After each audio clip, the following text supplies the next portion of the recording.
Surat civil હોસ્પિટલની જૂની બિલ્ડિંગની બાજુમાં આવેલા એક વિશાળકાય વૃક્ષ પર આજે એક મહિલા અર્ધનગ્ન હાલતમાં ઉપર ચડી ગઈ હતી. મહિલા ઝાડની ટોચ પર પહોંચી ગયા હોવાથી ફાયર વિભાગને બોલાવવામાં આવ્યું હતું.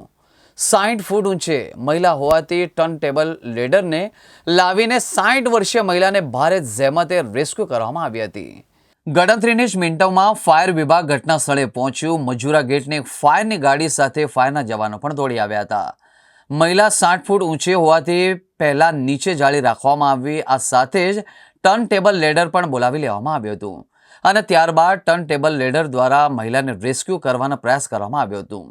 જો કે મહિલા 60 ફૂટ ઊંચાઈથી ડાળી તોડી થોડી નીચે પડી હતી, જેથી લેડરને નીચું કરીને મહિલાને પકડવાનો પ્રયાસ કરવામાં આવતા એ ભાગવાનો પ્રયાસ કરી રહી હતી અને ભારે જહેમત બાદ ફાયરના જવાનો દ્વારા મહિલાને પકડીને લેડર પર લાવી અર્ધનગ્ન હોવાથી પહેલા તેના પર સાડી વીંટાળી દેવામાં આવી હતી અને ત્યારબાદ તેને નીચે લાવીને એમ્બ્યુલન્સમાં સિવિલ હોસ્પિટલમાં ઇમરજન્સી વિભાગમાં ખસેડવામાં આવી હતી. તેની માનસિક હાલત સારી ન હોવાનું લાગી આવતા તેને સ્ટ્રેચર સાથે બાંધી દેવામાં આવી હતી. આ અંગેની જાણ થતાં સંબંધીઓ પણ દોડી આવ્યા હતા.